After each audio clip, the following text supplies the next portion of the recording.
Hi there, David Katzmeyer from CNET. This is Toshiba's 50L2300U. This set is also available in a 39-inch size. This review will apply to both. This is one of Toshiba's least expensive TVs for 2013. Doesn't have any smart TV or any of those extra doodads, but it does have a 120 Hz refresh rate, although it's a little bit problematic. I'm going to get to that in a little bit, but first let's take a look at the main thing you might have noticed about this TV. It's two-tone styling. It's got silver on the bottom here, along the bottom of the panel itself, as well as a matching silver stand and this little pedestal that seems a little flimsy, but it's plenty strong in person. Doesn't allow the panel to swivel, however.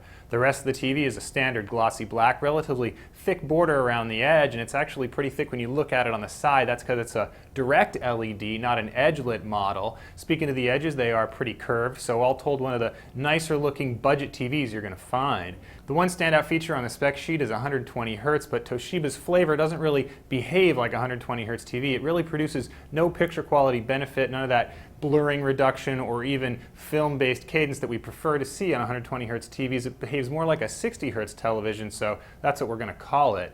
Toshiba equipped the L2300 with generally basic picture settings, but there is a color management system and a couple of tweaks you can do to grayscale, as well as the ability to adjust different picture modes, so that's pretty nice. Connectivity is ample with 3 HDMI, 1 component video, even a PC input. There's also a USB port, but that only really plays back photo and music, not video. Now, despite its relatively low price, we don't consider the L2300 a great value. That's because its picture quality was a little bit disappointing.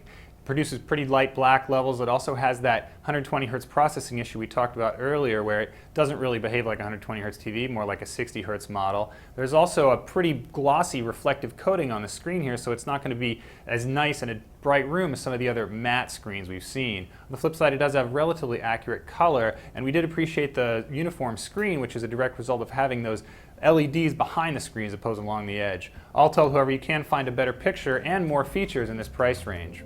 That's a quick look at Toshiba's L2300U LED LCD TV. I'm David Katzmeyer from CNET.